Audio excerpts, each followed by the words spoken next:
Screen Team Media.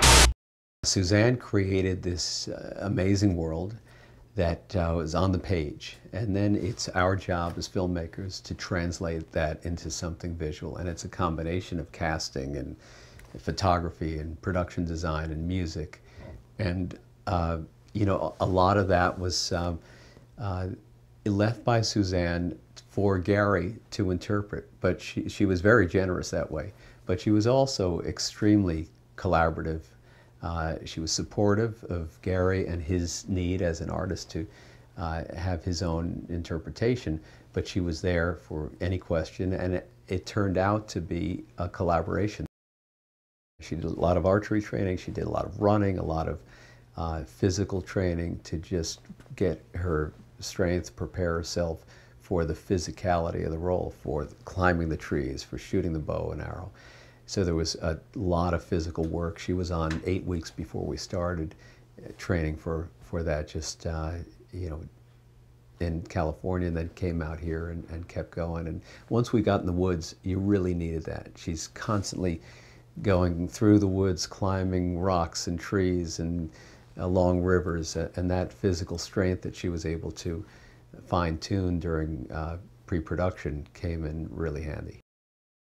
Josh Hutcherson is a great actor who has, you know, has a little bit of that off camera too, where he's not somebody who you think is going to be the guy that gets the girl, or the guy that wins the game, or the guy that can, you know, survive in the toughest circumstances.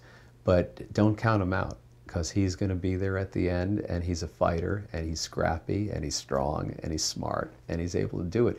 And you know, we saw that in Josh. It was funny because, you know, some people were kind of on the fence, and when that came up, it was really interesting because it was so true to what the character is. Well, yeah, Gary and I have known each other since 1997, and you know, as I said, his children are really the ones who informed him about the book. They're both avid readers. They're 16 years old. They are right there in the center of the group that this book is written for. And Gary's very close with his kids. He's and he believes in them. He trusts their taste. And when they said that this was something that they connected with and responded to, it was something that he really, you know, was interested in pursuing. This has been a very big, very ambitious project. It takes place in a small town in you know, North Carolina, but it also grows into this futuristic world and a completely alternative universe, a different society, a different world where every single item has to be fabricated. Every person has a look that we've never seen before and has to be hand done, from the wardrobe to the hair and makeup and just every detail. And we have a crew of perfectionists with Phil Messina, our production designer, Judy-Anna McCoskey, our costume designer, great hair and makeup team, and Gary leading the way as the most you know, perfectionist of all.